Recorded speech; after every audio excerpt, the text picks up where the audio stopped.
I didn't edit it out, so you didn't feed into that. So, that's awesome. I know. So, yeah, before we get started, this is Mike Murphy. We met playing basketball against each other in middle school, correct? Yeah. Was it 5th or 6th grade? Maybe elementary school a little bit at the No, end. you went to, what elementary school did you go to? Harrison. Oh, you went to Harrison? Harrison Elementary, yeah. And then what middle school? Marshall. Marshall? Okay. Yeah. Which you were what, Franklin? No, like St. Williams. Oh, Yeah. okay. Parochial, got you. I thought you went to St. Matthews or something. Oh, No, I've been public school through and through. Okay. Yeah. Yeah. You ever notice like the kids that are more private school are like the most savage ones? Yeah. It's because I feel like they were like in a shell. Yeah. And then as soon as they got to high school where there weren't private school options, they just like went nuts. Top them off, yeah. Yeah. So do you have any? Tell them what Instagram, Twitter, Snapchat. Okay, yeah. Twitter and Instagram are both at Real Mike Murph, so it's the same on those platforms, and then those are really just the two I interact with people the most. Yeah. So, Is there a fake Mike Murphy? Is that why you had the real? Yeah. Well, choosing a Mike Murphy username is hard. Was it really? Because there's so many Mike Murphys.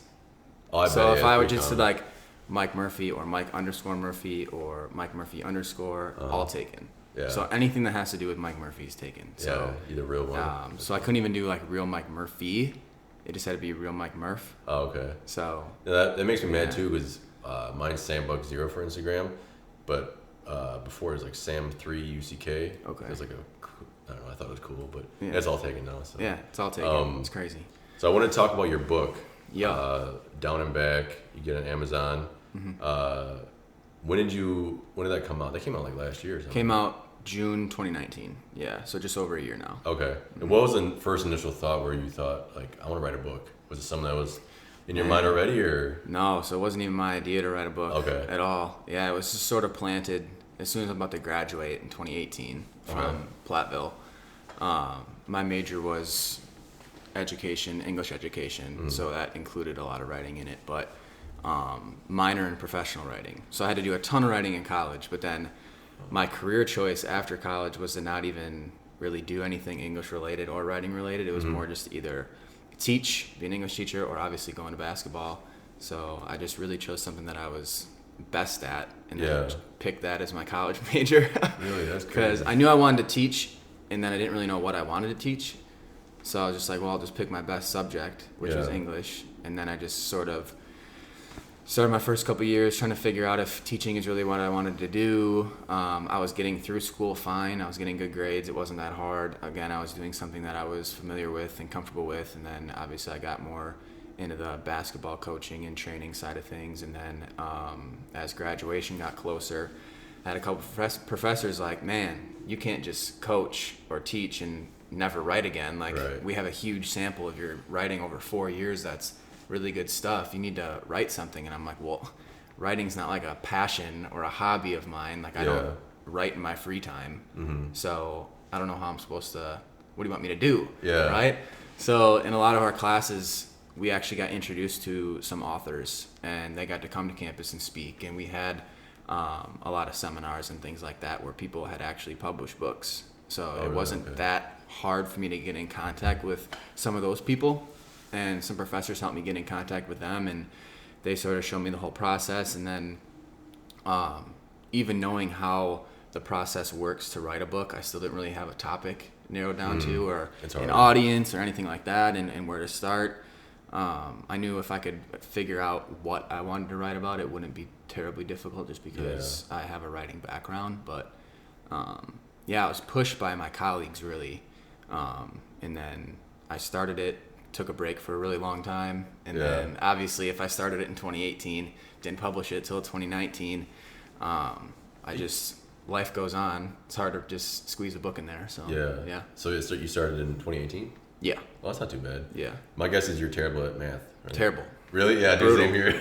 Awful. Because I noticed with English and writing, it was kind of fun because it's like poetic and like I kind of related to like movie scripts, which I really like. And I like read 0 books in college, but I got like A's on my papers. It just, I don't know, comes natural. But so it was just your colleagues that like kind of gave you the heads up of like, hey, you should probably just keep writing. And then you formulated the idea of having the idea about your book about, the trials and tribulations of high school. Yeah.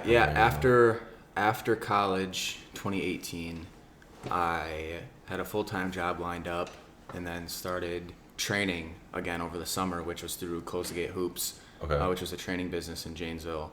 And I had worked there the last 4 or 5 summers, so that's what I did every summer in college. Because those of you that know education, there's not fancy internships like business kids and accounting kids and stuff like that. So if you're in education, you kind of just have to find some source of income over the summer, so you're not super broke.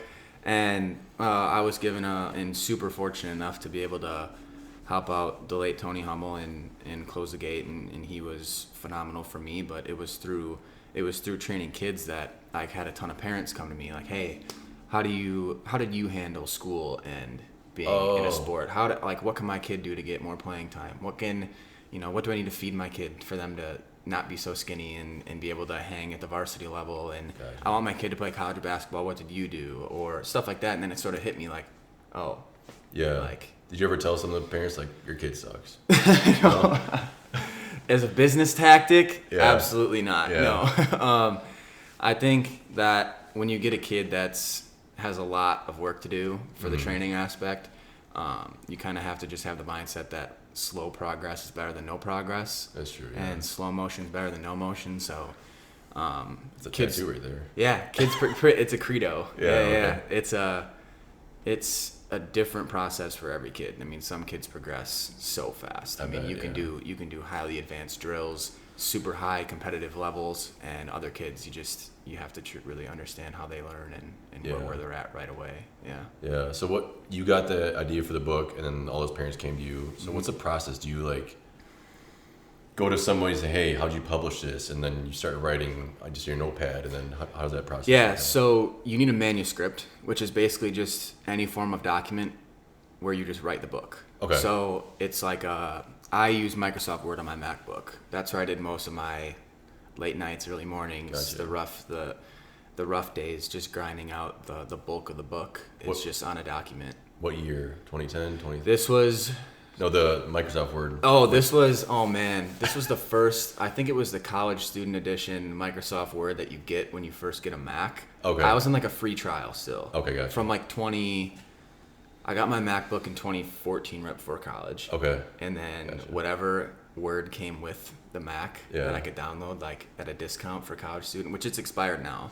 So now I just have to use Google Docs for everything. Yeah, I think that's what I use for my Mac too. Yeah, but I use that, which I actually came into trouble with because getting the manuscript to be like sent out to people, they want it in a couple different formats. So there's a way to do it for Google Docs. There's a way to do it for Microsoft Word 2010, 20 whatever, all the different updates and different versions of it. There's a different process for each one. So I found the one that was good for me. Obviously going through all the technical parts I had a lot of help with like having the margins the right way, the spacing the right way, the page numbers the right way. But that's a difficult part. The biggest thing for me was focusing on getting the content how I wanted it and making that manuscript as strong as possible before I did really anything else. Right. Was it nervous like submitting it the first time? And you're like, oh, is this good? I think the most nerve-wracking part of the whole process was when it was released. Because you don't really know how it's going to be perceived by the public and the people that are in the community and stuff like that. Obviously, there's a lot of my life in the book too, which is, you're putting out all that information for the public to know, and people see you, they feel like they know everything about you, and you might not know a single person about someone, but if they've read the book, then obviously you're in the public eye. So that was an anxious feeling the day that it was actually available for people to purchase, and all the marketing stuff that went with it, and definitely nerve-wracking. Yeah. Did you have any negative feedback from it? Or that you heard through the grapevine of friends talking? Yeah. I don't know about negative feedback towards the book. Obviously, you're going to have people that criticize anything that you do. This podcast, dude. I mean, yeah. My dad's like, I don't like that. Yeah, right? Oh, my gosh. I remember, I think I was the only one of my friends that went into education. Okay. So right off the bat, like, you're not going to make enough money. That's not a good career financially. And then I remember in college, I was coaching AAU teams, doing the training, and they're like, dude, like, you're 19, 20 years old, you're not a coach. Like, quit acting like you're a coach. Quit acting like you're a coach. You're not. And I think that's just really built me up, because they said the same things when I was an athlete.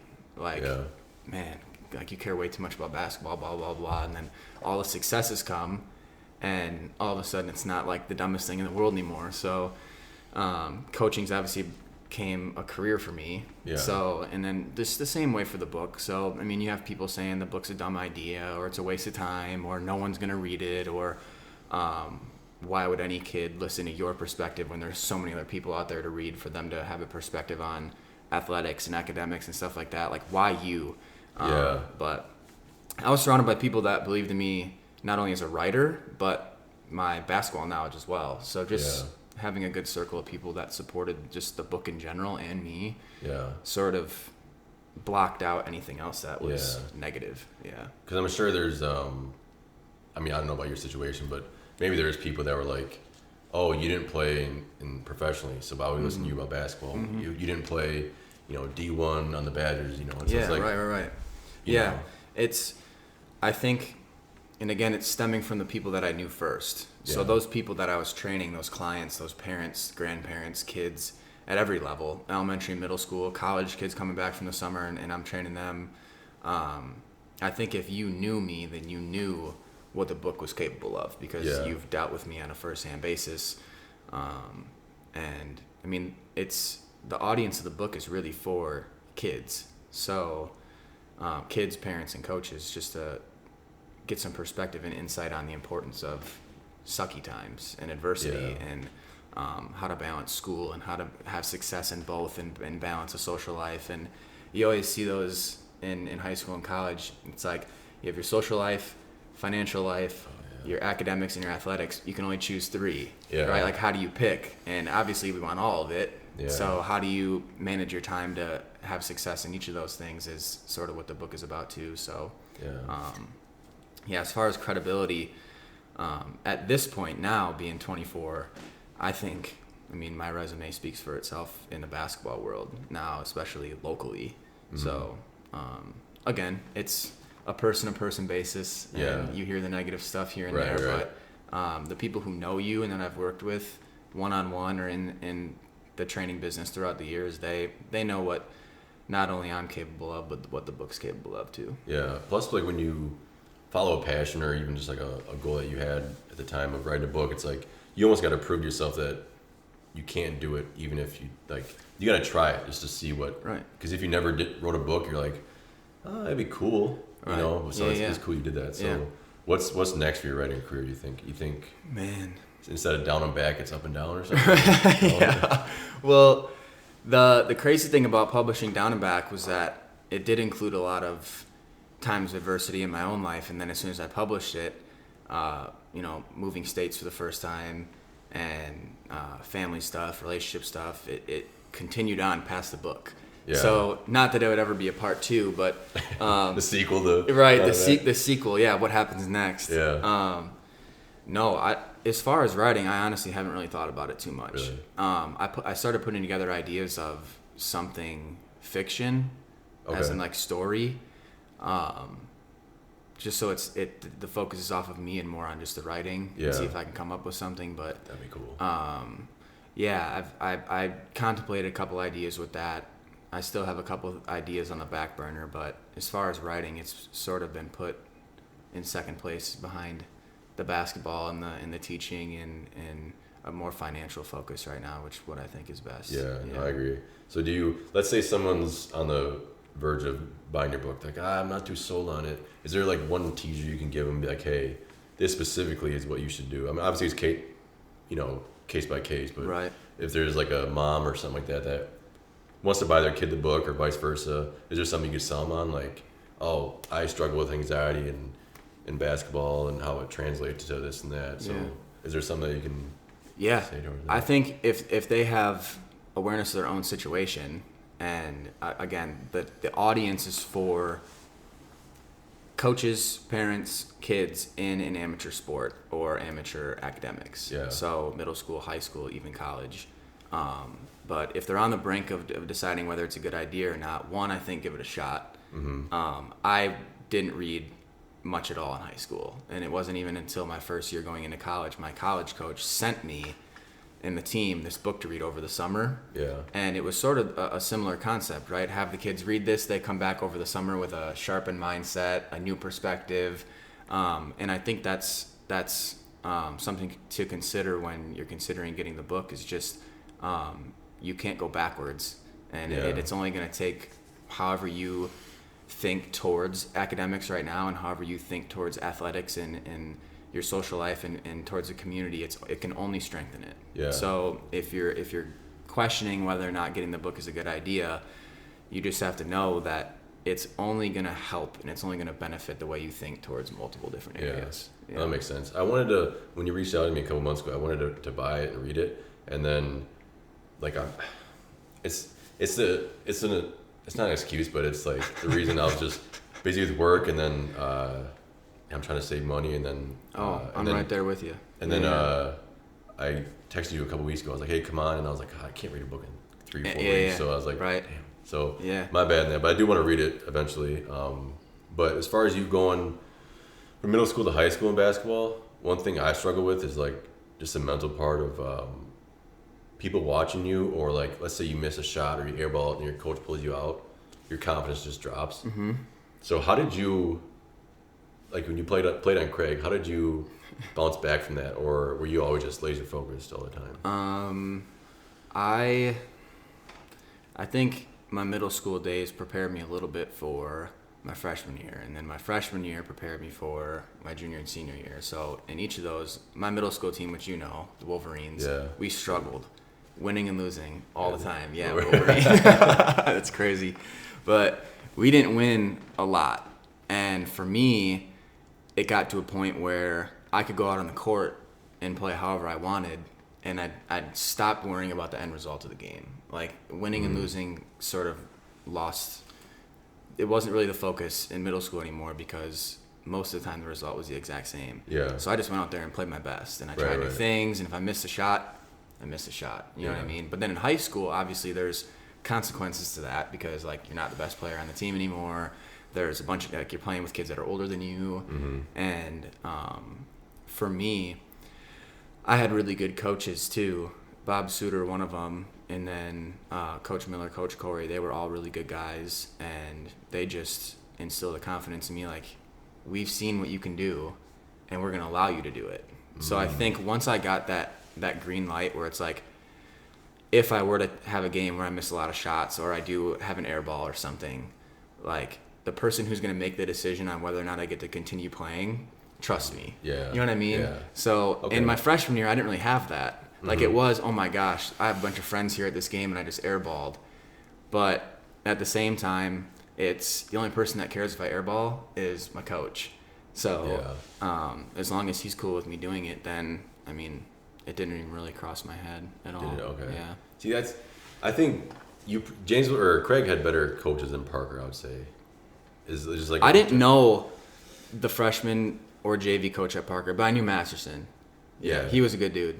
Yeah, because he taught at Craig, so I saw him all the time. Yeah, I'm not the biggest fan of him, but it's all right. Because I don't care that I played. I mean, obviously, like, I didn't like it, but the thing that bothered me, the thing that bothered me the most was, like, he didn't know basketball.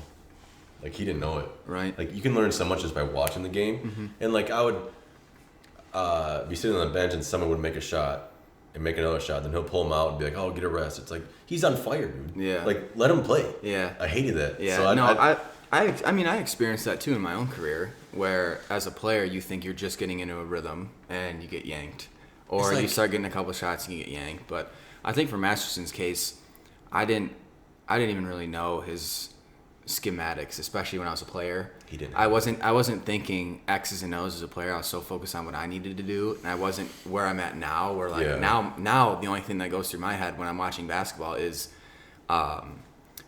play designs, schemes defensively, switching ball screens, and how they handle ball screens and stuff like that. But when I was playing, it was how am I going to win and how am I going to score? Because that was my role. It wasn't necessarily about the schematics of things, which I knew my own coach's schemes because I was his player, but I didn't really.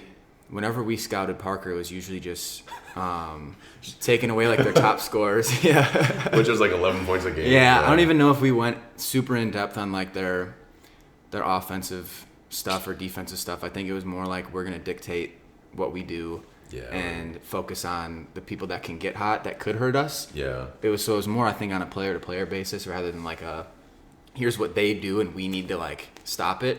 I think it was more, here's a couple guys that we can't let get hot. So I don't even really know much. And I think, and obviously Parker basketball has changed a lot over the course of recent years, I think, as far as coaching, I think. Okay. Yeah. My biggest thing was like, we would, just when I played back in the day, we would do so many plays and out of bounds plays, and like, we would never focus on shooting and dribbling. So we would have the best play formulated, but that we would get up and shoot and then airball. Get up and shoot. It's like a little bit of both. Like, you got to know what plays to run, but it's also like, if you can't, if your top scorer is like 11 points a game, you know, it's like, I mean, I was terrible, but like, if your top scorer is 11, it's like, no, like, the Madison teams were like 25 points a game. Like, who played, you know, Jester Weah, Brandon Ortiz, and all that. Oh, yeah. But like, studs. But yeah, so that's what I wanted to ask you about. So you were always had that laser focus of like, I know what I need to do, and then now you're coaching, it's a little bit turned around. Well, yeah. Well, when more to the mindset thing as a player, earlier in my career, I knew that I was the best shooter. Yeah, you're really in the school. Like I knew it, right? But it was one, having to prove that to people, and a lot of people knew it. Like, I mean, I was in 8th grade open gyms playing with the varsity guys and lighting it up. Mm-hmm. But then it was like, well, I'm super soft. I didn't get a ton of rebounds. I couldn't defend anybody. Yeah. So me being able to shoot, which I wouldn't even translate into scoring, because I still, like, I could finish around the basket, but getting to the basket around bigger guys, faster guys, smarter guys, right? So I remember thinking it was a huge deal to make the JV team as a freshman while all my friends were on the freshman team. Mm-hmm. And I was like, man, here we go. Like, I finally got some respect, and at least the people in my program know what I'm capable of. And then that first season, like, I didn't play at all. Yeah. Like, I came in a couple minutes here and there, maybe make a three, maybe had a couple spurts where I started making a lot of shots, but I didn't play like at all. So I'm like, okay, well, I know I'm the best shooter in the school. I know I am, but what am I going to do to get on the court? Yeah, I got to do more. Because I know I can make shots at a way higher clip than anyone else on the team I'm on right now, and any of the varsity guys. Mm-hmm. But I'm sitting on the bench, so I didn't look at that as it's the coach's fault, it's the player's fault, it's a political thing. I looked at it as I need to be able to do more than just shoot. Right. So that's when the weight room came in handy, and working on my handling and my decision making. Spending more time with the older guys was huge. Yeah. Because they had experienced it and they were playing on the court. So I just started adapting to the game and the pace and tried to add more tools to the toolbox, so to speak. Sense. Yeah. Because like I don't think there's politics in sports. Like, if you're good, you're good. Right. So like, can't sit talent. Yeah, exactly. Yeah. So it's like, I mean, unless you're ineligible. Yeah, exactly. Which my book talks about. Oh, really? You were ineligible? Yeah. No, not me. Oh. No, I was never ineligible, but it's more of a teaching point in the second part of the book. Yeah, like, it doesn't matter how good you are if you don't, if you're breaking the rules, suspended, or don't have good grades, then it doesn't matter how good you are. Yeah. And I mean, just for me personally, like, I just was mad that they didn't know how to play certain people. Like, I was a shooter myself, but like, when we'd be down by 20, they still wouldn't put me in. It's like, if we can get 6 points, then that's it. Like, I didn't deserve to play, starter minutes or whatever, but like more than garbage minutes. But anyways, in high school, who did you play most like as far as an NBA? Like, what's your NBA comparison, do you think? For myself? Yeah. Oh my gosh, that's tough. Yeah. I would say, I don't want to. It doesn't have to be a white dude. Yeah, well, I don't want to make anything like crazy too. Like, oh my gosh, that's ridiculous. Like, some people are like, yeah, he was like KD. It's like, okay, no, that kid is not like KD. Will never be KD. That's a terrible comparison. I would say a mix between like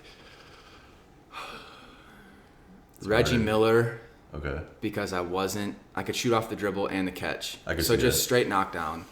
But then, I would also say somebody that could finish around the rim too. So like a Reggie Miller, Gordon Hayward type mix. I'm surprised you didn't pick two white dudes.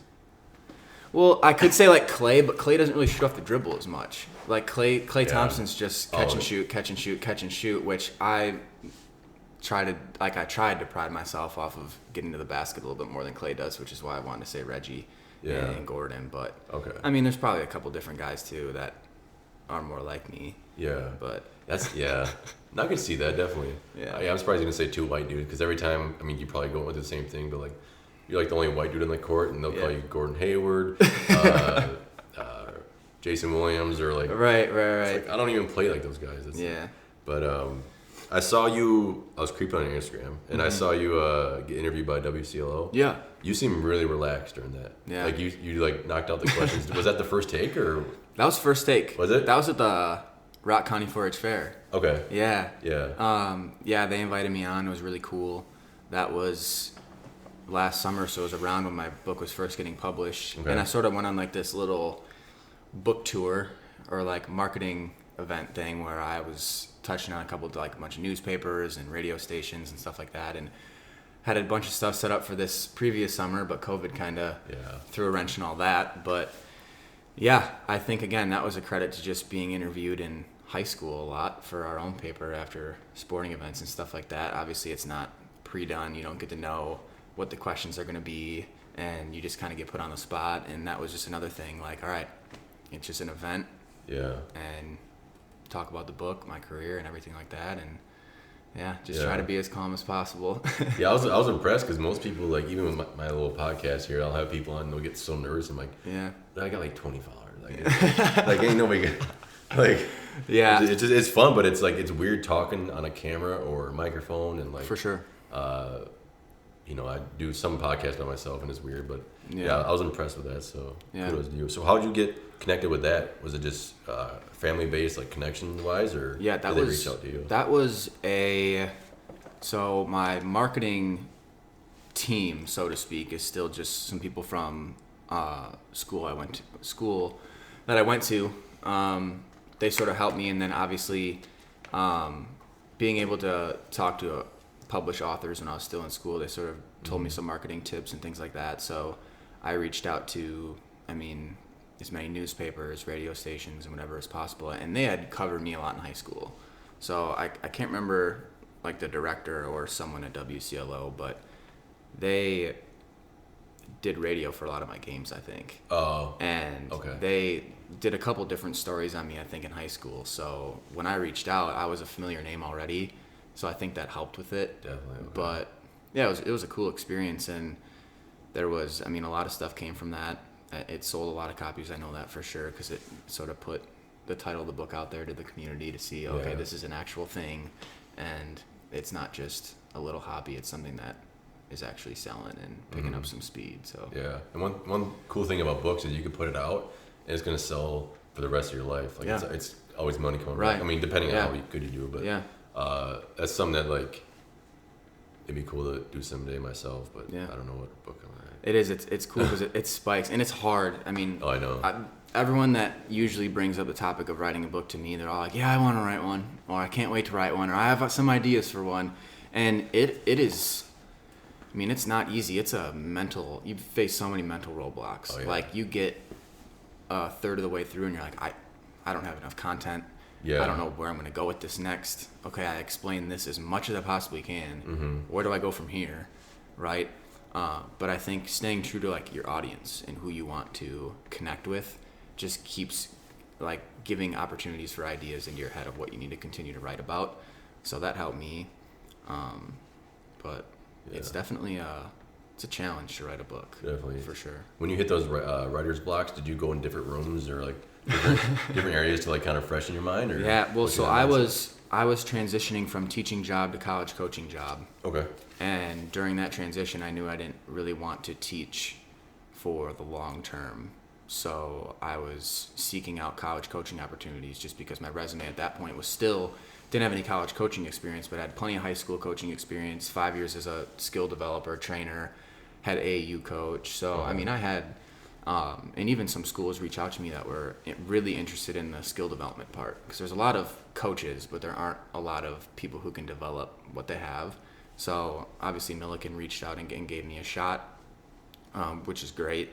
And I think me being more of a background from Wisconsin and not Illinois, and having that skill development and training background was something that's different, which is cool and unique. And now I have that college coaching experience, so whether it's a stepping stone or not, it's just trying to improve on things every day, learning a ton, and networking. Yeah, networking. Really, it's all connection based, like every job. I feel like it's crazy. So it's every field. Yeah, definitely. I wanted to ask you, since me and you are both from Janesville, for those who don't know, and Parker and Craig are the only 2 high schools there. Correct. Did you ever think about combining those two, like, or what would happen? Like a super school? Because my thought was, and this is how stupid I was back then, but like since GM closed down, just put all of us in there. You know what I mean? I have never thought of that. You haven't thought about that? Ever. Dude, 9th grade Sam, I was like, that'd be cool, you know? And it's like, it's somewhat centralized. I mean, it's by the river at least. Or it's a little past the river. Us, right? But it's probably, what is it, like South Central Janesville? Yeah. I feel like it's more West Side though. Yeah, definitely more West Side, but yeah. Cause when in high school, did you live in the East Side? Yeah. Okay. Yeah, I live right by Parker, so yeah. I mean, it was right in the middle, but do you think that would have been successful, as far as like sports and like just how competitive it would have made all of us? I mean, how many did you graduate with? About 400 or 383. I think. Okay, yeah, I think. How did I remember that? I don't know. I think I think ours is a little in the 400s, but it wasn't. Do you have a lot of kids drop out? Like from freshman year to... I mean, I know there were a lot of kids that I didn't know when I graduated that were like going across the stage. I'm like, I've never heard of that name in my life. Yeah. You're like, boo. Yeah. Can we get to me, please? Yeah. But I don't know how that would have worked out. I think it would have been cool for sports. Because I think there were years where, like, the football teams, early in high school, Parker was a powerhouse in football, like my freshman and sophomore year. And then my junior and senior year, it flipped. And then Craig, I think, won my junior and senior year. And then, like, for basketball, there were years where Parker had really good years. Craig had brutal years. When we were there, though, I think you guys always had better years than us. When we were freshmen, the varsity team, ours was good. We had... I think we went 0-23 my freshman year. Really? The varsity did. Okay. The varsity did. Yeah. Yeah. Maybe our class, though, I think you guys were always better. Yeah. Like you... Who'd you play with? You... It was me, Jerry. Jerry, oh yeah. And Nolan. And James Morgan. And a couple others. Logan Carlson. But Alec McCann. Yeah, okay. But I think the grade above us, our most successful year out of all 4 was my junior year with Paul Foster, Troy Malmanger, Troy was good. Will Eden. Yeah, we were a really good team junior year, which was the closest you guys ever got to beating us. Was my junior year. Because my senior year, I was on the bench, but yeah. My senior year was, I had my most exciting game against Parker and my most boring games against Parker. Because it was either really close down to the wire or like we were up by 40. And we got to play like the first minute of the quarter, and then like the bench got to play. Yeah. So. What was the most points you scored? In a high school game? Yeah. I think 30. 30? That's solid. I think I hit a 30-piece once. That's solid. Yeah. Which on Wiz Sports, they didn't include like 2 playoff games for my junior year. Okay. Which I scored a lot in, and it didn't include my average, and I remember me and Jerry and a couple other guys, we were like super into the whole stats and with sports and getting college offers and all that. So when we realized, we're like, are they ever going to add the game to with sports? Because it's like, it'll bump my average up. Yeah. But yeah, I think I hit a 30-piece once. I got upper 20s a couple times, but I didn't take a lot of shots. It's just that when I did, they were usually calculated, and I thought it was a high percentage look, so I put it up.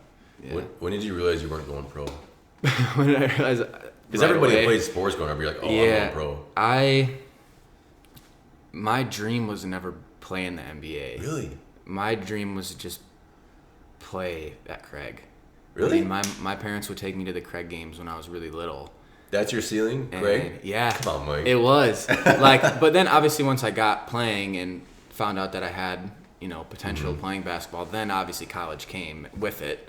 But when I was younger, I used to see like the ball boys during the game. I'm like, I want to be that when I'm in middle school. And then like seeing Coach Suter coach on the sidelines, and the teams would go to state and always be really successful. And then I had friends that had older siblings that were playing, and we'd always go to the games and we're like, oh my gosh, this is insane. Like, they look so big. Yeah. The games were packed, thousands and thousands of people in the gym.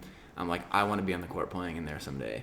And then when you get there, it's sort of like, okay, do I fit the mold, and am I going to actually be a decent player, or is basketball not really going to pan out, and there's more to life than just that? Yeah. So you never thought you were going pro, or you wanted to? Never. Really? Never. Dude. Maybe like really little. When I was very little, I used to always lower the basketball hoop in my driveway from like 10 feet to like 5 or 6, and then I would go out there and like dunk all day, like thinking I was Kobe and Shaq all day every summer. Yeah. Like nonstop. For me, it was up until high school. I was like, I'm going pro. Like, it's not even a question. And then 9th grade year, I had a good season, and I remember I was watching the hoop mixtapes for the first time. Yeah.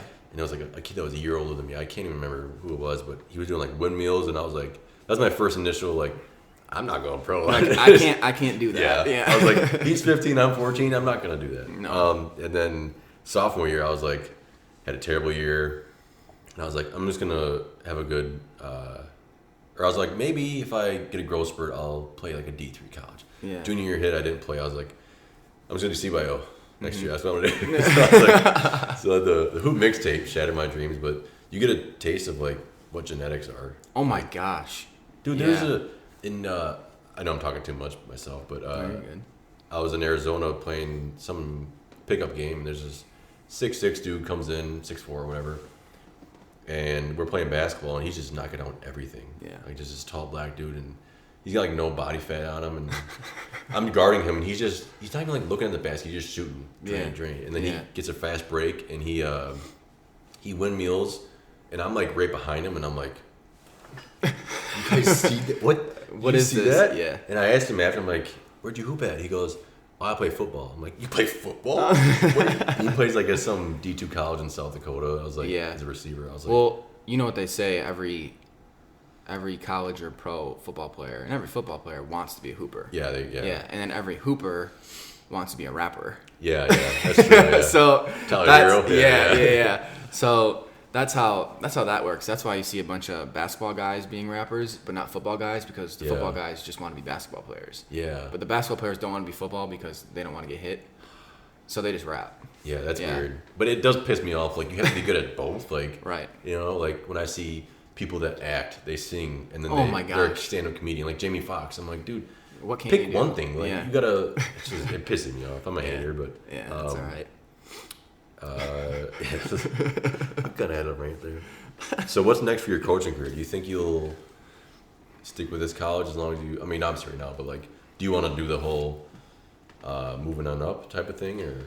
Yeah, I mean, I want to find a place that has a good foundation at least, or be able to start my own. I feel like at this point in my career, I've been on a lot of other people's staffs as an assistant, and I love head coaching. Okay.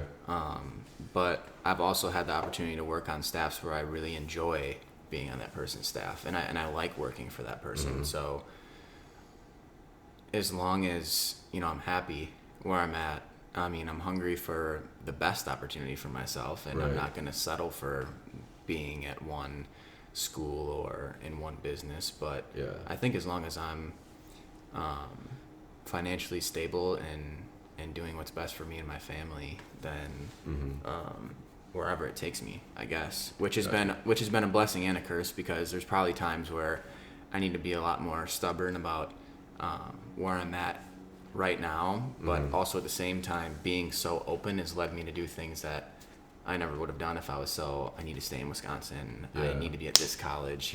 I'm either going to coach here, I'm not going to coach at all. You know what I mean?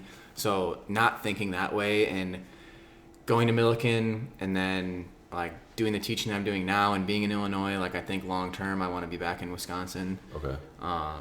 But again, if there's a place, because I'm open, that I think that I can fit in well at, or pair up with someone in the college coaching realm at a university that I think we can do some damage at, then I don't see why not whatsoever. So as far as what's next coaching, as soon as COVID allows me to coach, Oh, I'm gonna. I think someday the training business is in the picture.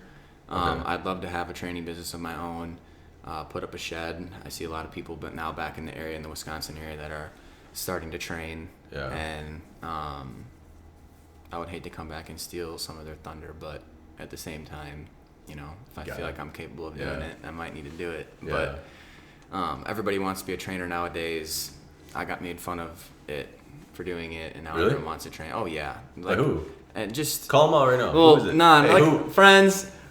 What's their names? And no name dropping. No name dropping? But if they watch this episode, then they'll definitely know. But Okay. at the same time, that's what I'm saying, though. I remember coaching my first AAU team. They're like, dude, you're 19. You're not a coach. Quit acting like you're a coach, right? And then I'd be training kids. I'm like, listen, like, this is what I want to do. You can do whatever you want. Like, Yeah. I don't know why it matters if I'm training kids or if I'm coaching kids, or because then I started getting a lot of clients that were going to college and playing. Mm-hmm. So it was like, oh, okay, maybe he is a trainer. And then I got a college coaching job, and then it's like, oh, maybe this kid can coach. And then going to tournaments and coaching with a bunch of veteran coaches, and we're winning championships at the tournaments and the camps and stuff like that. And it's just me with a random group of kids, and we're going out there and winning. But that's what I love to do. So future of coaching is just wherever it takes me.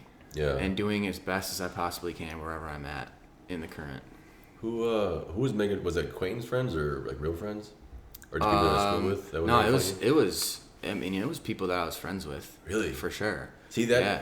Have you had? I mean, Yeah. you probably have, but like friends that like you thought were good friends, and then after like a year or so of like thinking about things they did you, you're like, oh, you're a terrible friend. Well, it's honestly a shame, and it's Yeah. sad because I think that they saw me doing what I wanted to do in college with teaching and coaching and training, and they're like, dang, he like likes doing what he's doing, and I don't. And again, yeah. like, I'm sorry you don't like the major you picked. Yeah. I'm sorry you don't have a job that you don't like. I do. Yeah. So Okay. that's where more of it was. Like, I'm a firm believer in if you pick a career that's more based on your passion, if you put your heart and soul into it and you're really, really good at it, you will be compensated for it eventually. You know what I mean? I have stuck to that when it comes to teaching. If I become the best school teacher that I can possibly be, and I try to become better than everyone else at teaching, that's going to open up avenues for me to be compensated in some way, whether it's public speaking, going on to the college level and teaching, which obviously makes a lot more money than middle school, high school teaching, and if it's coaching, right? If I become the best coach that I can be and better than the other coaches that are around me, well, then that's going to compensate me eventually too. So I think a lot of the hate was stemming from them seeing me doing what I liked, and Gotcha. I think them seeing that made them reflect on themselves, being like, what am I doing? Yeah. Because like, I don't know if I'm necessarily doing what I love to do, but he is, and he's having a crap ton of fun doing it. Yeah. I think that's where most of the hate stemmed from. Same thing with the book. So Yeah. I'm writing a book, doing what I want to do, right? And they see me on the radio stations and in the paper and talking to a bunch of people and interacting on social media, and people just question anything, the legitimacy of the book, the legitimacy of you being a coach, the legitimacy of you being a trainer, a teacher, anything. But again, it's just, I'm happy doing what I do. So Right. if you're going to criticize it, that's fine with me. Yeah. Like it's okay. That's a pretty mature answer, because it wasn't until recently where I like realized that too. How about, because you always see with celebrities, they'll try to get canceled over something they said 10 years ago. Cancel culture. Yeah. And it's like, I'm like, I sat back and I'm like, I never wanted to cancel somebody unless they committed a murder or they're a pedophile. Like, if you said a bad word or something like that years ago, it's like, yeah, you messed up then, but it's like, so I'm like thinking about this cancel culture, and I'm like, you're just jealous that you're not rich and famous. You're just jealous you're not doing. So I'm like, I get in arguments all the time on Instagram with these random people, because I'm a loser that way. But like, because they'll like respond to someone and be like, oh, that's why you sucked last year. It's like, dude, fix your life, you know? So right. it's like, you're on the couch. yeah, exactly. Yeah. So it's like, for sure. And that's the thing about a passion too, is like when you're writing your book, that wasn't your full-time job. You had a full-time job, right? And then you had 2 hours at night to write it, and then the next day was you know, you try to exactly. So it's all about having your passion in your free time, and then your 9 to 5, and then if you could push up your passion to your 9 to 5, then you're winning. Yeah, it's like, exactly. And that's what you're trying to do. So I think people are trying to, like you said, just rag on you to bring them down to your level. Right. So it sucks. But yeah. Who do you think the greatest basketball player of all time is? Because I remember you said, let's talk about that. I was like, okay, we're definitely talking about Yeah. LeBron James. Do you? Yes. Dude, nice. Yeah. I mean, I don't know why he's penalized for not having as skilled teammates as MJ. Yeah. I don't get that. Mm-hmm. So, like, if you look at this year's playoffs, okay, should Jimmy Butler be punished for going to the finals and losing? Because now he's on one of the finals. Right? Are we going to hold it? No. All it's been is praise, right? Yeah. Jimmy Butler carried the Heat, or he was the leader on the Heat. He got them all the way to the finals. But isn't that what LeBron did when he had garbage teams? Oh. But now we look at his finals record and we just use it against him, even though he's statistically better than MJ in almost every category. Yeah. So I don't get that, because now it's the same with Giannis. Giannis just got back-to-back MVPs. I love Giannis, right? Yeah. But Giannis is getting, like, first, second, and third round exits from the playoffs. Like, if that happened to LeBron, he'd be torched for it. Well, he did in his first stint with Cleveland. Yeah. He won like MVP every year. Yeah. Averaged 29 a game. Then he the second round or third round and just get waxed. Mm-hmm. It's like my thing with the whole argument, I'm sure you can agree on with me about, is like they'll say, oh, LeBron's 3 and 6 in the finals. And then 4 and 7 now. 4 and 7 now. Yeah, and then Jordan's 6-0. But I'm like, okay, you're talking about achievements. I'm talking about the actual raw skill. Yeah. Of like what's in their body. And like, eye test. Yeah, that too. It's like, like, I don't know. I get so pissed off when people are like, oh, Jordan's the best. It's like, I don't even think it's close. And that's not because he's my favorite player. It's like, Jordan is probably more successful.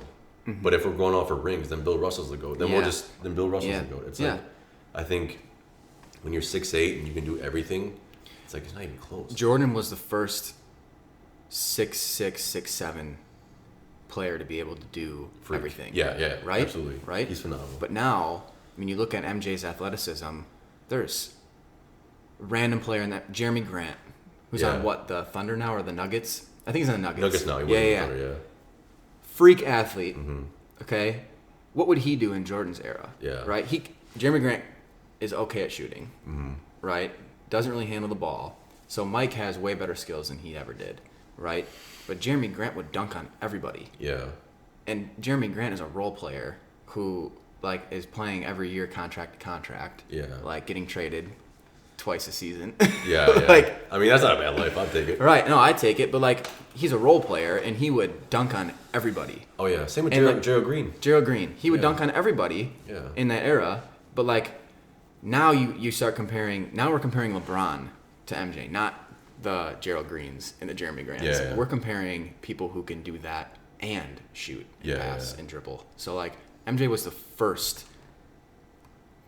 KD, the first LeBron, the first whatever. These people, LeBron has to play against Jeremy Grants and Gerald Greens and Kevin Durant's, right? And still look at what he's doing. Steph Curry, Steph Curry, right? Ridiculous. Yeah, there was no Steph Curry in MJ's era.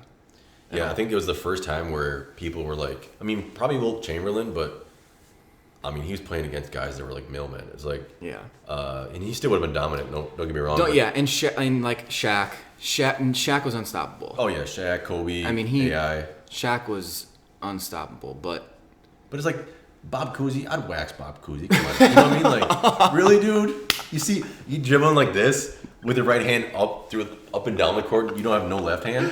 True.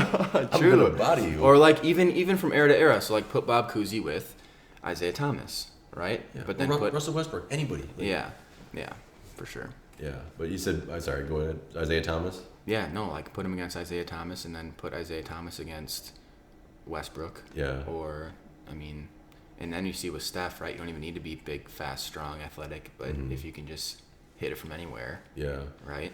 But Yeah, it's a crazy world we live in. Yeah. But it's hard, though, because when they were all watching MJ, it was just completely different. The world was different. The game of basketball is way different. Mm-hmm. So when you see the first of your kind, it's like Steph Curry's transcendent. Steph Curry's the first Steph Curry we've ever seen. We've never seen anyone shoot the ball like him, right? Even Reggie Miller, Reggie Miller was insane at shooting threes, but there have been a lot of players similar to Reggie Miller that could catch and shoot, shot fake, one dribble three.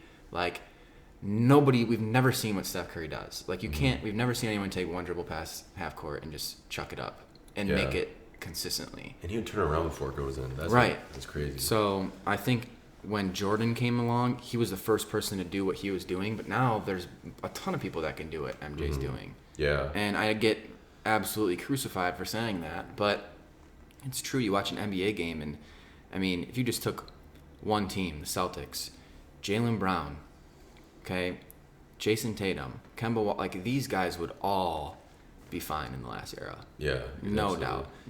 That's the stupidest thing I ever heard of. Someone was like, "Oh, LeBron's so soft, he won't make it in the '80s." It's like, first of all, he complains a lot. He's a little baby, yeah. But as far as physically, dude, he's fine. He's Karl Malone, but faster. It's like, it just blows my mind. But what do you think about people that say he's not clutch enough?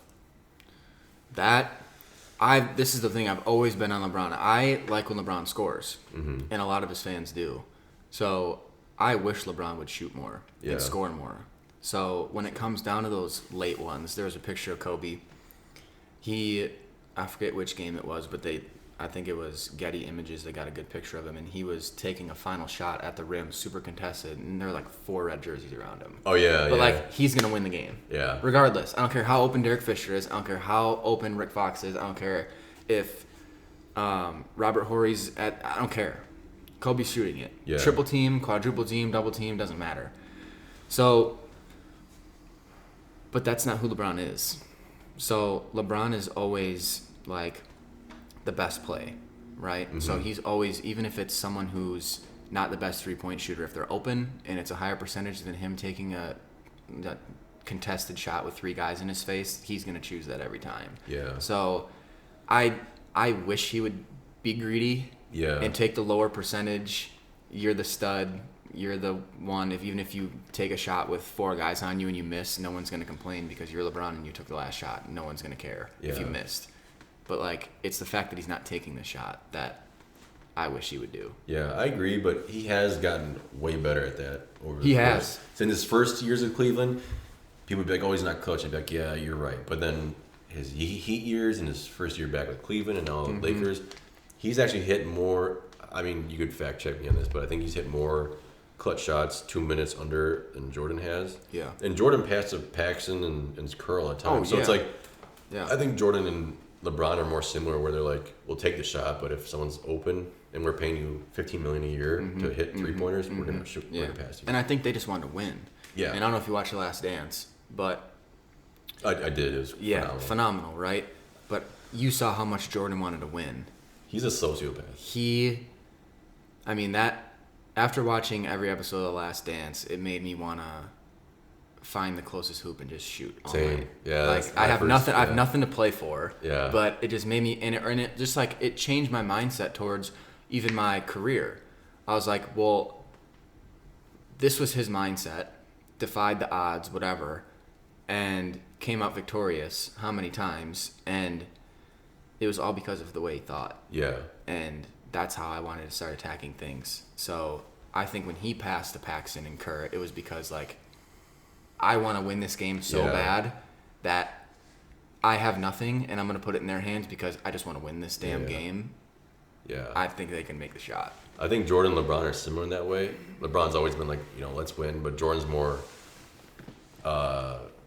maybe ego-driven in his first years, and then once he's getting pummeled by the Pistons, he's like, all right, I need to trust these guys. But I think Kobe was the only one where it's I don't like any of you. I'm just going to shoot. So I think Kobe's on his own island as far as Kobe shooting that thing. Yeah. So, but I think people's misconceptions of LeBron has gotten a little out of hand recently as far as clutch and.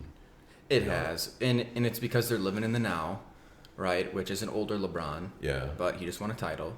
Yeah. Okay. 3 different teams. Dude. 3 different teams. The conversation after they beat the Warriors in 2016 was he is the GOAT. Yeah. I mean, after that title, they were comparing stats, wasn't even close. I mean, it wasn't even close. Then they'd show the highlight reel between what MJ was doing and LeBron was doing, and MJ would go up in the air and like hang and float and lay it in, and then like LeBron would do that, but LeBron wasn't the first person to hang and float, so no one cares. Exactly. You know what I mean? Jordan would drive baseline and dunk on someone. LeBron will do that, but nobody cares just because Jordan was the first one to do that. Yeah. You know what I mean? Yeah. So, like, it's just like Steph. So, someone eventually will be able to shoot like Steph, okay? But no one's going to care. They're always going to say Steph's the best one because Steph was the first one to do it. Exactly, yeah. So, Jordan hanging in the air and making unbelievable plays and doing 360s and hitting clutch shots. It's like he was the first one to do all that stuff. Yeah. So, it's in people's brains. Now, if anyone else does it, it's not as good as him just because he was the first one to do it. Yeah. You know what I mean? Yeah. Yeah. Yeah, it makes sense. Who was your favorite player growing up? Carmelo Anthony. Was it? Yes. He was a beast. Hands down. Notice how fast I answered that. Yeah. I thought for some reason I thought you were gonna say like Dwayne Wade or something. But. No, loved Melo. So I was Bears fan, as you know, for football. Chicago Bears fan.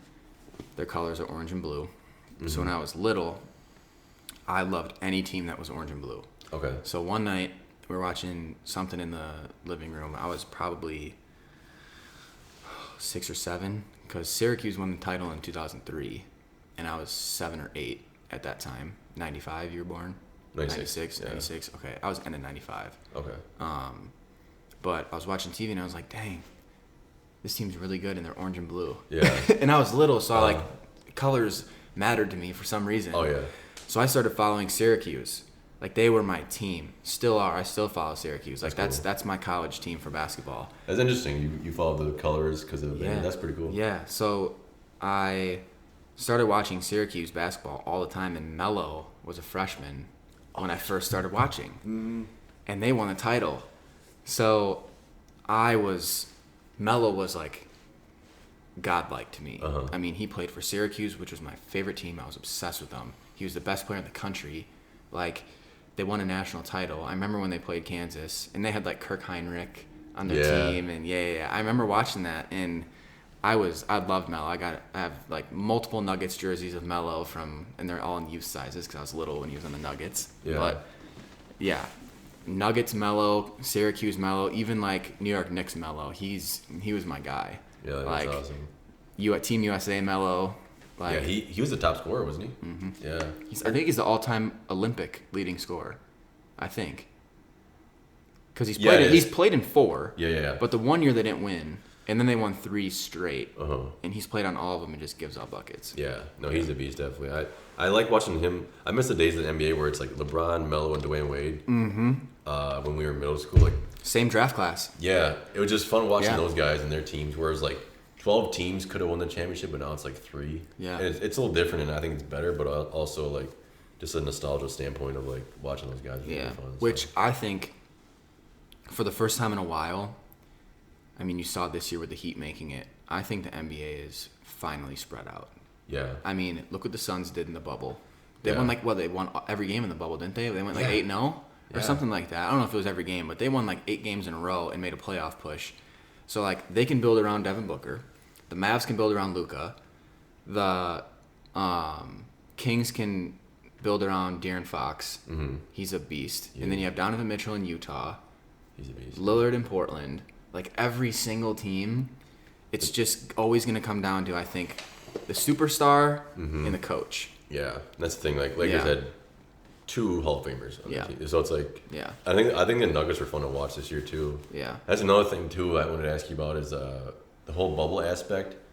How do you think mentally that played in the players' mind of like, oh, there's no fans here, it's just open gym? I think it played a lot. I mean, that's why the Bucks lost.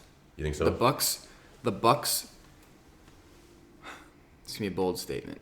Okay. Bold statement. Breaking news. Bold statement alert. Bold statement alert. The Bucks would have not swept every team on the way to the finals, but they would have made it to the finals easily. Because of home court? If it was in Milwaukee, normal fans, everything was the same. I mean, before COVID happened, they were rolling. Like, first in the league, best record in the league. and they went to the bubble, and they didn't even play well before the playoffs started. No. I mean, they were dropping just like the games to finish the regular season. They were dropping. So I think the bubble played a huge effect, and I think it helped shooters because there wasn't as deep of a backdrop and there weren't fans. Yeah. So anybody knows, like, if you have summer runs or you're just hooping in an empty gym, like, that's when shooters are the most lethal because, like, there's no distractions. You can just go out there and hoop. Yeah. And I felt like that's what the bubble was. It's like you just roll the ball out. There's no home or away. It's neutral for everybody. You're all staying in the same hotels. Mm-hmm. Like, the best team is going to win. And then, I mean, I picked the Heat. Did you? Yeah, I picked the Heat to go out of the East. As soon as the playoffs started, I said, Heat are taking this. Yeah. But I think it made a huge difference. I think that's why the Suns were as successful as they were. I think that's why the Nuggets were as successful as they were.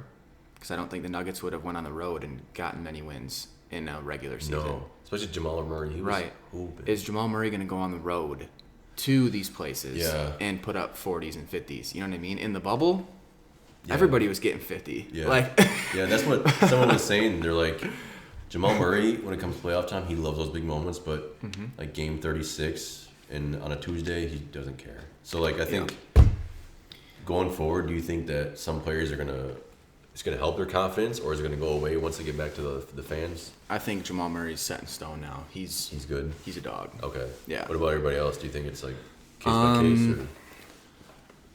Yeah, I mean, as far as case by case, it's just so hard. I think it benefited a lot of people, and then it messed with a lot of people too. Like, the Bucks. I mean, they just look terrible. They got no momentum at all. And you can do that when you play a home game. The crowd's rocking. The other team misses a couple shots, and you get a couple dunks. Yeah. The game's over. Right. Regardless, and that's gonna carry on to the next games. Nothing carries on in the bubble. You gotta show up every night. I know. So when I knew that was gonna be the case, and I saw the Bucks lose their first couple in the bubble, I was like, "There's no way." Yeah. There's just no way. That's true. So. Yeah, it was fun watching. I mean, it was hard to get into because, like, I mean, I haven't played basketball. I played, like, in this elementary school, like, here and there, but I haven't played actual basketball, like, a good year. Yeah. And it's, like, it kind of sucks. So it's hard for me to get into it, but I wanted to go back to, I forgot to ask you about combining our high schools. Yeah. Who had the hotter girls? Oh, man. Craig. You think so? Yeah. Cause how no doubt about it. You think so? Yeah. I don't want to say any names, but no offense to anybody from Parker. Yeah. And any girls that I associated with at Parker, no offense. Yeah, but yeah, Craig's winning that one.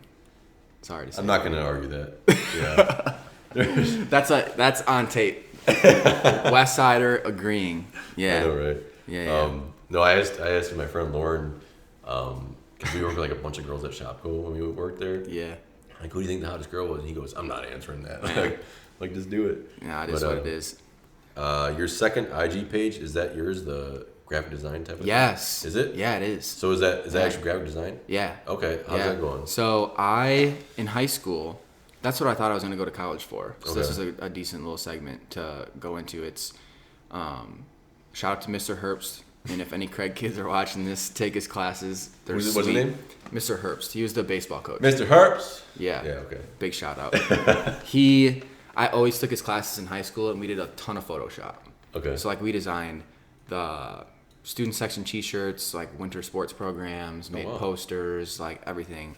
And I loved it. Like, I just loved the whole customization aspect. Mm-hmm. Like, I was the 8-year-old playing Madden, going into, like, every single player on my roster and fixing all their gear. Yeah, like, that was black me. Jerseys. Yeah. So sweet. Visors, the best helmets, armbands, all that stuff. So when I had all these tools in front of me for Photoshop and I could do whatever I wanted, I just flourished. Like, I love the classes. So I always took his classes, and then I wanted to do what he was doing. So again, I knew I was going to teach, didn't really know what I was going to do. Started with technology ed, but then I had to do, like, woodworking and a bunch of other stuff. And I was like, no, I just like the graphic design part. That's cool. But no, this was a quarantine thing. Oh, really? So when quarantine started, when Milliken's campus closed, I went back to Wisconsin, and I had made, like, they're called edits for, like, athletes, like, if they want something to post that's really cool of whatever. They some of them reached out to me, and I started making a couple, and then I was like, dang, this is a fun hobby to do. Like, I can't do anything in quarantine, right? We can't go anywhere. We can't do much. Can't even do my own job, right? Yeah. Like, my office where campus is literally closed, so can't work if I wanted to, right? So why not do an old hobby, which was graphic design? And I started making some edits. It got to the point where a lot of people started finding out about it, so I was like, oh, I'll make an Instagram page for it. And called it Murph's Visuals, which just came off the top of my head. Yeah. Didn't take a lot of planning. Yeah, but pretty creative. After making a couple for some guys, I mean, DMs just started flooding on the Murph's Visuals page. Really? So a lot of the big thing right now is like college football players. Okay. That's like who's seeking out the most. Really? Like my DMs are with a lot of college football guys, which obviously the season was just starting, so that was also part of it. And then kids like committing to a college, they'll want me to like take a picture of them in their high school uniform and then like swap out the jersey they're wearing for whatever college they're going to. Okay. So I basically like change in Photoshop all the stuff and then lay it out and make a design for them. But yeah, it's like a little side hustle. So it turned into kind of like a tiny little business. That's cool. Yeah. You're staying busy. Yeah. I was actually going to do that. That was my first major. So much fun. And well, my experience wasn't that good. No, neither was mine. That's why I switched. Oh really? Okay. Yeah. I didn't like it. Because in college I was like, I got to class, I'm like, yeah, I love to draw, and I think this would be a good fit. And then I see all these like Asian kids just go ham on the computer, and they're like, they're not even looking at the keys, and they're like, they know like all the shortcuts. They're cooking stuff up. Yeah, and I'm like, wait, how do you do that? And then like, I was falling so behind, I ended up passing the C, and I was like busting my butt. And the teacher was just such a jerk to me, and I was like, yeah, I'm stopping. But as far as like creating stuff like that, it's really fun. It's so much fun. Yeah, I love it. I took my freshman year. You were allowed to take like X amount of electives at Craig, and then like the older you get, the more electives you can take. Yeah. The more freedom you had to choose whatever class you wanted. So I didn't have that much freedom as a freshman, and again, not doing what my friends did, being the typical jock that I was. I took drawing 1 and drawing 2, and I was with like a bunch of older kids, artsy kids, right?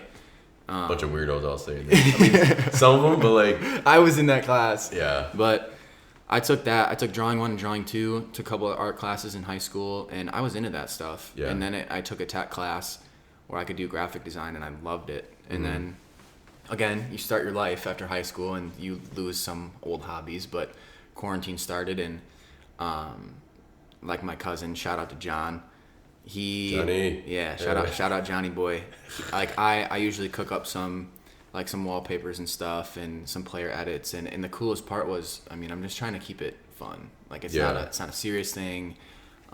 It's not anything that is like my main career gonna turn into a 9 to 5. Yeah. But it's just a little side hustle that stemmed from something that was fun to do. Yeah. Which again, there's probably people that are like, dude, that's the dumbest thing in the world. Why would you do that? And I'm like, okay, I'll take an extra $100 a week. Yeah. Would you not? Oh. And I'm doing something that's fun, and I get to communicate with tons of different athletes and all these different things, and it's a lot of fun. So I have a lot of fun doing it, and a lot of the athletes that reach out are really good people and kids, and they just want, you know, something that's unique to them, and I like to do it. So yeah. That's cool. So it's Photoshop on like the MacBook, like you do that? Yeah. Okay. Yep. Yeah, it was fun learning, but it was just so fast paced, and like none of the kids wanted to help me. I'm like, dude, help me. And it's like learning Photoshop, it can go away. So like if you learn everything and then you don't do it for a while, you have to like reteach yourself how to like use it, like maneuver all the options and the buttons and all the tools to it. So I just really had a good time making stuff up. I mean, I would just take pictures, edit them, have a million layers in one edit, and move them all around, make things work, have different backgrounds, have different things added into it. So that's been really fun, and I still like to do it now, obviously, because it went from, oh, this is just a dumb little quarantine project messing around. I'm going to post some of my stuff on Instagram and see, you know, if people like it, or even if people don't like it, I'm doing it for my own benefit because I like to do it. Yeah, exactly. So whether it hits or not, which it did to a certain extent right away, but now obviously with like school year starting back up and all that, I've had less time to focus on it. But I still get the occasional DM from a blue check mark, as we like to call them. Really? On Instagram, yeah. What? Can you say the name or no? The coolest Like, what was someone were like, oh my gosh? The coolest edit I've gotten to make for me is probably some of the Wisconsin football guys. Really? But the best one was Eddie Jackson, who plays for the Bears. He liked one. Really? Yeah. That's crazy. So usually how it works is like I'll make and spend most of my time making the edits for people that want them. Mm-hmm. And then I'll send it to them before I post it because some people they want to post it themselves and not have it anywhere else. Yeah. Right? And then some people want me to post it so they can share it on their story or something or repost it. Well, when I'm not making edits for specific people or customers, mm-hmm. then I just make fun ones and I post them. So I made one of Eddie Jackson and it has an orange background with a pink outline of him doing a touchdown celebration. And I was just sitting there one night and it said Bojack liked your photo, and I'm like, no way, how do you see that? Yeah. So that was really cool that he saw it, liked it, and this is just something that's a hobby of mine. And an NFL player, Pro Bowler, just signed a huge contract extension with the Bears. I love the Bears, so obviously I love Eddie Jackson. That's crazy. So the fact that he saw it, he liked it, I was a little fanboy. Yeah. Yeah. Who's the most famous person you met in real life? Or social media, was he the most famous? That I've that doesn't even count as an interaction. I would. Screw it. You know? As far as meeting, I'm trying to think. I've probably met people that are super famous, but I don't remember. Yeah. But probably just some college coaches or players. Gotcha. Yeah. I played against Jalil Okafor in an AAU Really? tournament once. Did you really? Yeah. Oh, you guys probably got killed, huh? Murdered. Really? Yeah. And Kevon Looney. Kevon Looney he went to UCLA and then he played for the Warriors. I don't know if he's still playing for the Warriors or not. He's on he got traded, I think. Or probably. maybe, no, it was Deontay Burton. Do you know him? Burton, yeah. Yeah. Yeah. He played in the Thunder, but I think he's on somebody. Burton was Marquette then Iowa State? Or Iowa State then Marquette? Or just maybe Marquette? Iowa State. Marquette, Iowa State, yeah. Yeah. But just probably some guys that I played against in high school. Yeah. But as far as meeting, probably just college coaches, maybe Bo Ryan and stuff in that realm. That's crazy. Yeah, we played against Bronson Koenig my junior year. Oh, yeah. He destroyed us, dude. Yeah. He dunked on us twice. But yeah. someone who followed me was Corey Maggette. Do you know him? Yeah, I know Maggette. Yeah, he followed me on Twitter. He was with Stephen Francis and Yao Ming, wasn't he, on those Clippers teams? No, they were the Rockets. Maggette was the jack dude on the Clippers. Huge. He played with Elton Brand and stuff. Yeah. He followed me on Twitter, and I was like, what the heck? I followed him back. A week later, he don't follow me. I'm like, what the heck? What was that for? Mm-hmm. So I was like, what the heck? I wanted to ask you about your trip to Fort Myers in middle school. Did you know I was there the same time you were at the Pink Shell? No. You didn't know that? I did not know that. Dude, I was, okay. So, cause Oh, what? You didn't know I was there? No. Dude, okay, so we were Maybe we did. Maybe we interacted, but I don't remember because that was a long time ago. I didn't interact because so here's the story. I was Fort Myers, Florida. We both go down there, and I knew of you, and you knew of me because of basketball. Yeah, but, we didn't really talk, and then I said to my mom, I'm like, yeah, it's Mike Murphy. I played basketball against him. And we're how many hours? 40 hours away from the room or something? Probably upper 20s. Yeah, and I was like, what the heck? So I was like, oh my gosh, that's crazy. And she goes, go say something to him. I'm like, no. In middle school, I was so shy. Yeah. Now I would be way different. Yeah. We'd get drunk and all that. But, yeah, for sure. But I saw you. We're from Wisconsin, so drinking is yeah. It applies. Yeah. Yeah. Not so much for me anymore. But I saw you and I was like, what the heck? This is crazy. Now look back on it, why didn't I say something? That's crazy. So, did you have fun that trip though? Yeah, the Pink Shell was great.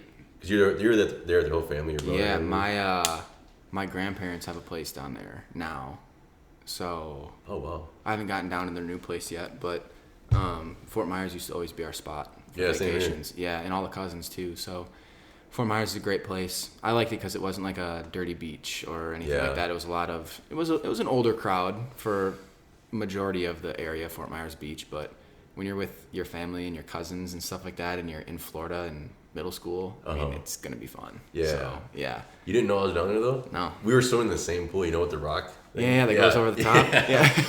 I'd probably hit you with like a water like football. Probably, yeah. Oh my gosh. Yeah, that's crazy. I remember the little like tiki bar, and I don't know how many. I got like these chocolate shakes, but they're called like chocolate smoothies. Had vodka in them? No. Oh, okay. Yeah, no. Sixth grade Mike was not slurping on the vodka filled chocolate smoothies, but it was either a strawberry smoothie or a chocolate smoothie.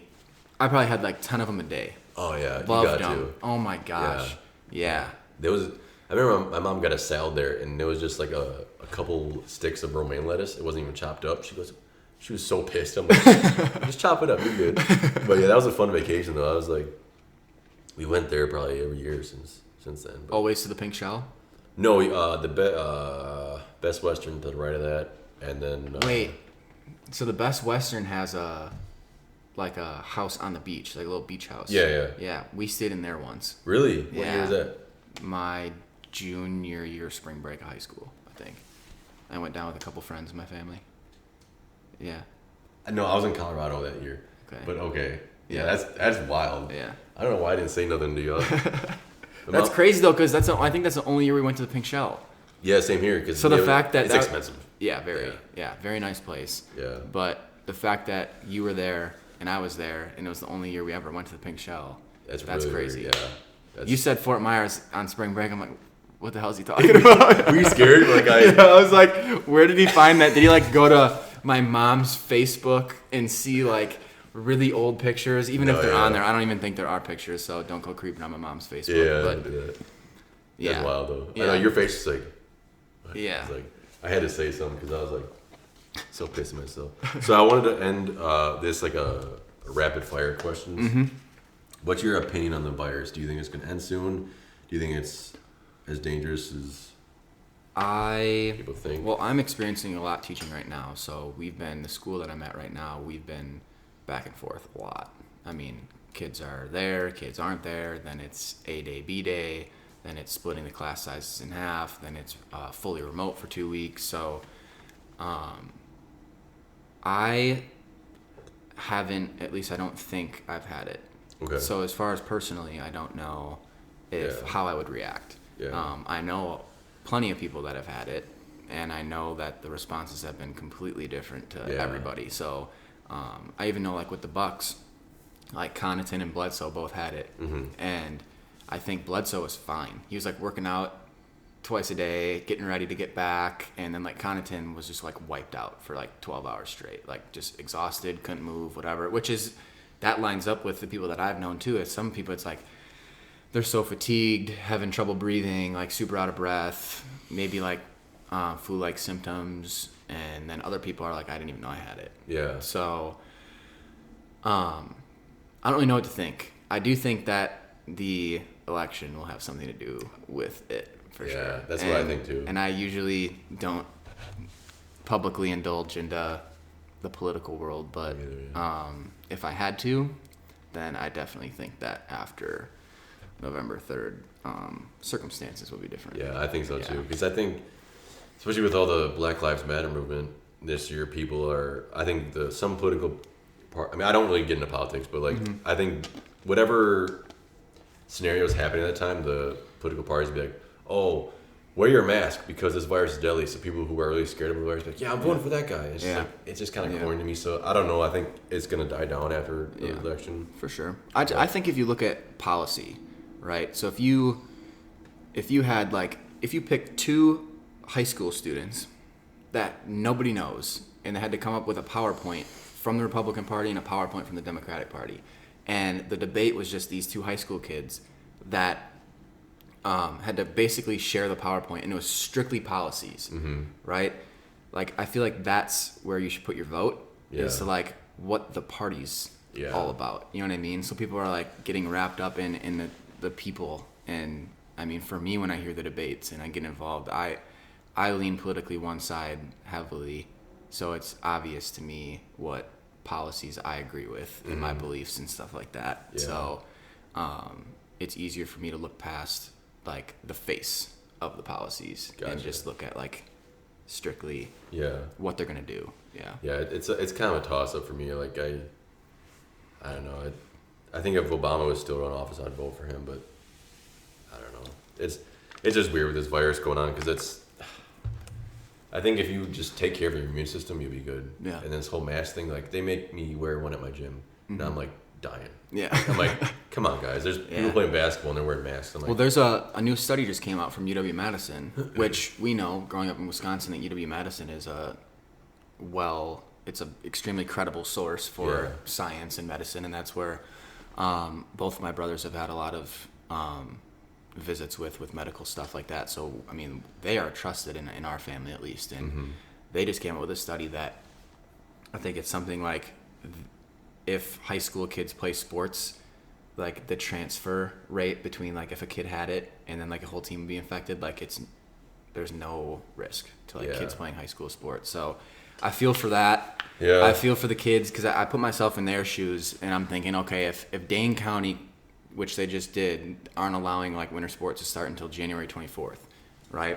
So if I was a kid which we were Rock County, but if I was a kid in Dane County and I can't play basketball, which was obviously my passion, but my friends that I play ball with in the summer who live 20 minutes away, they get to play. I know. I'd be like, it'd be crushing. Like my heart would be shattered, and just all the mental health that goes with it too. And I sat through a professional development and a PowerPoint presentation a couple weeks ago about the mental impact it's had. Like 1 in 4 teenagers have contemplated suicide since the shutdowns and since the quarantine. And it's like 1 in 4 have contemplated suicide. Like that's way higher risk of death than if they got the virus. You know what I mean? Like that's insane. So it's hard for me, but again, I don't really have any say in it. Yeah. So I just do, the best that I can with my circumstances. And again, that just goes back to how can I be my best at my job, my career, and trying to stay safe, which, has been decent. Yeah. So we're here. Yeah. You're here. You made it to the Buckast. Yeah, but like senior year was like the funniest year for me. So I can't imagine being shut down for that's like the time where it's like, all right, before all the bills come and all the stress and like, all right, you're poor now or whatever. Like it's like that's a final year you get to like hang out with your friends. And I know. I couldn't even imagine. I mean, I didn't play football, but going to just high school football games and being in the stands. So fun. Just so much fun. Yeah, and all the dances and the homecoming weeks and dressing up and themes every day to school and seeing your friends into your last year, and now they're like at home stuck on a Chromebook. Yeah. Like it does suck seeing that, but it sucks to suck. We weren't there. 10 years from now, where do you see yourself? 34. Settled down. It's like family and career. Okay. Yeah, because I mean, ever since college, it's been a race. I mean, I feel like I've been all over the place, at least in the Midwest, book stuff, coaching stuff, training stuff, teaching stuff, and moving from one place to another, which again, it's not necessarily like job stability. It's more stepping stones to getting where I want to go. Yeah. Which is I've had to sacrifice a lot of things too. I mean, there are a lot of kids at our age that have, fancy things, nice things, or they're where they want to be. That's great. But I don't want to interrupt you, but they're probably in debt. But go ahead. In debt and maybe unhappy with all those nice things too. Whereas me, I've sacrificed a lot living wise, and like I lived at home after college for a year, didn't have to pay rent. Shout out to mom for that. Oh, so nice. But like, again, don't criticize. Like everyone's doing what they got to do. You know what I mean? So 10 years from now, I hope to not be so bouncing around from place to place. Yeah. And I mean, I left college to student teach, like 2.5 hours away from Janesville, and then after school, I taught 15-20 minutes away from Janesville, and then I moved 3.5 hours away to coach at Milliken, and now I moved further away from Milliken to do this teaching thing, and it's just like year after year after year, bouncing around, meeting new people, blah blah blah. But I mean, there's also a reason to it. There's a method in the madness, and bouncing around has also gotten me further and further to where I want to be. So 10 years from now, I think hopefully settled down, but I know I'm still going to be able to and have that inner fire lit of wanting to pursue more. So that's good. hopefully settle down coaching, training, or teaching somewhere where I can see myself long term. Yeah. Do you think you'll ever want to live on like the East Coast or the West Coast, or it just depends where? Like, do you mind leaving the Midwest for good or no? I love Wisconsin, so I would love to be in Wisconsin long term. Which, if you've ever lived in Illinois, you know financially that it's not as great as Wisconsin. But if I were to move south anywhere, I'd go like Texas. Texas, yeah, it's huge there. Yeah, I'd probably go Texas. But if I had to leave Wisconsin, I'd go Texas. And then if I had to move from there, I'd go like North Carolina. Okay. Yeah, that's solid. North Carolina, Texas, Wisconsin. I know it's random, but like, if I couldn't be in Wisconsin, which I'm not right now, and again, like that's what I'm saying. That's a sacrifice I'm making right now, early on in my career. Is like, I'm in Illinois. Is it that big of a deal? No. I'm like an hour from St. Louis, so I have a big city. I am, settled down with where I'm at right now, but I don't really know what the future holds. So yeah. Would you have a biggest regret that you would like to change, or are you one of those people that you can just move on? I'm trying to think. I think not playing football in high school. Really? Yeah, I would have loved to play football. Okay. Yeah, I played all the way up till 8th grade, and then it was like that question of, do I play and get hurt, and then I can't play basketball, or just do I play football? Which, if I could go back and do it, I definitely would have played football. And then I think the other thing that I would regret is, I'm trying to think, maybe going to a 4-year right out of high school. Okay. 4-year school. Yeah, just to save some money. Yeah. And not have as much debt right out of college. Just because you can get your gen eds done anywhere. Mm-hmm. You know what I mean? You don't need to be paying a 4-year college's tuition for gen eds that you can pay somewhere else for super cheap. So, yeah, I just sort of went with the stereotypical route. I need to go to a 4-year, which, again, has panned out for me. I've been able to do the things that I want to do since college, so it worked. So I don't regret going to a 4-year, but maybe starting at a 2-year and finishing at a 4-year would have been smarter financially. But I made a lot of good friendships at the 4-year, staying there all 4 years too. I never transferred. That's good. But met a lot of good professors and friends and roommates and college teammates and stuff like that. So I don't really regret that as much. Yeah. Who'd you play in middle school for football? For JYF, right? Yeah, I was on the Packers when it got to the NFL. When I got to the NFL, I was on the Packers. When I got to the NFL, that sounds so weird to say. Yeah, when I got to the NFL league. In 3rd grade, I was able to play with the 4th and 5th grade league. Oh. So you couldn't start in JYF until 4th grade, I don't think. And my brother was 2 years older than me, so he was a 5th grader, and I don't know how I was able to. I don't know if my parents talked to someone in the league and was like, hey, he can do it, he's fine. They're like, oh, that's Murph Visuals. Yeah, that's Murph Visuals, yeah. So I was on UCLA, and then they got rid of UCLA's team, and we all went to North Carolina. Okay. The football team. And then that North Carolina team, a new school was going to be provided, so they switched us. So I was on 3 teams in 3 years. And then we went to Ohio State. Okay. So then I was on Ohio State in 5th grade. So I went UCLA 3rd, North Carolina 4th, Ohio State 5th, and then the Packers. Okay. And I think that was 6th and 7th. Yeah. Yeah. Okay, because I was on Notre Dame and then Redskins and then Patriots, but I was hurt senior 8th grade year Patriots. Okay. But yeah. You went to school with some of the kids that I hated playing against. Really? Evan Shortreed, he always laid me out. Yeah, big kid. That's one of my homies. Shout out Evan. Okay. Yeah. Tom Gebauer. Yep. He broke my collarbone. Third guy was Nick Blumgren. He was nice, but Nick's younger than he's a year younger us. than us, right? Yeah. Yeah. He. Yeah.